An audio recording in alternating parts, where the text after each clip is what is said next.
প্রিয় নাহিদ ভাই, এখন মানুষ কত কিছু লিখছে যে পলক ভাই নাই, তাহলে এখন ফেসবুক ডাউন করলো কে? মানুষ হয়তো হাসি ঠাট্টার কেন্দ্র করে লিখে, এখন আপনাকে উল্লেখ করে লিখবে, কারণ আপনি যেহেতু দায়িত্বে আছেন। বিষয়টা হয়তো আপনার হাতে নেই। এটা মার্ক জাকারবার্গের প্রতিষ্ঠান ফেসবুকের টেকনিক্যাল কোনো প্রবলেমের কারণে এই ঘটনাটা হয়তো ঘটেছে। যাদের চোখে ভিডিওটা পড়েছে, নিশ্চয়ই আপনার প্রোফাইল, আপনার পেজ, ভিডিও নেই, কার্যক্রম নেই, ঘুরছে, আবার সাদা ড্যাশবোর্ড হয়ে রয়েছে। কে করেছে? মানুষ ট্রল করছে, ট্রলটা আবার দেখা গেছে কিছুক্ষণের জন্য, এরপরে এক একজনের সমস্যা হইতেছে, এক একজনের ঠিক হইতেছে, এইভাবেই মোটামুটি চলছে। নাহিদ ভাইদের নিকট আমাদের অনেক দাবি, প্রত্যাশা, আশা ছিল, সবই ঘুরে বলি। কোম্পানিদের সাথে কেউ যেন পারে না।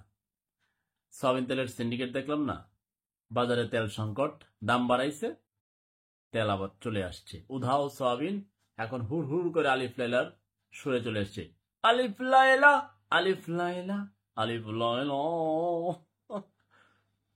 আজকে দেখলাম মৌলভীবাজারে ভোক্তা অধিকার গেছে, পরে ওইখানকার সমিতির লোকজন কইতেছে, ব্যবসায়ী কইতেছে, আপনারা এই বাজারে আর আসবেন না, আপনারা মিলে যান। দারুণ লেগেছে, দারুণ লেগেছে কথাটা। বহুদিন ধরে বলতেছি ভোক্তা অধিকার দৌড় বাজারে। আরে মিয়া, আপনারা যান টিকে গ্রুপে, বসুন্ধরাতে, মেঘনাতে, সিটিতে। ওই ব্যবসায়ী বলতেছে, ভাই মিল যদি আমাকে কম দেয় আমি কমে বিক্রি করব। মিল আমাকে কাগজই দেয় না, টেলিফোনে বিক্রি হয় মাল। তো ভোক্তা অধিকার ঘুরে ঘুরে বাজারে আসে।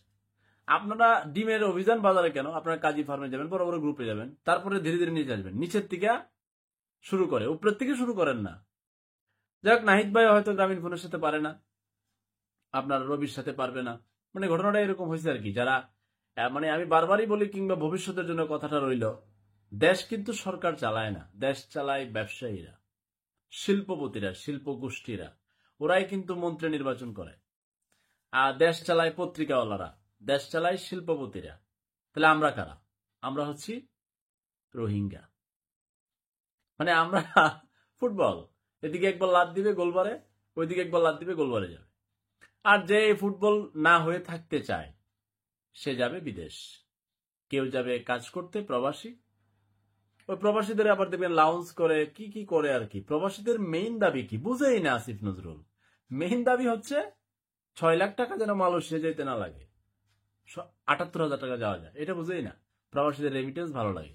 প্রবাসীরা এখনো মারা গেলে পরিবারের পয়সাতে তারা আনতে হয়, সারা জীবন সরকার রেমিটেন্স দেয়, মারা গেলে আবার পরিবার টাকা দিয়ে তারা আনতে হয়, এই সুবিধাটা পর্যন্ত দিতে পারে নাই। যাই হোক নাহিদ ভাই, আপনাকে ট্রল করবে মানুষ, কিছু করার নাই। যে পলক ভাই নাই, তাহলে ফেসবুক ডাউন কেন? এটা ফেসবুকের টেকনিক্যাল প্রবলেম, এটা নাহিদ ভাইয়েরও প্রবলেম না। নাহিদ ভাইয়ের কাছে যে দাবি ছিল পূরণ হয় নাই, হবে কিনা সামনে আল্লাহ জানে। নাকি পুরনো বাংলাদেশের চিত্র আমাদেরকে দেখতে হবে, কিছুই করার নাই। ভালো না লাগলে এখন চলে যেতে হবে দূর দেশে, আর থাকলে ফুটবল। আল্লাহ হাফেজ।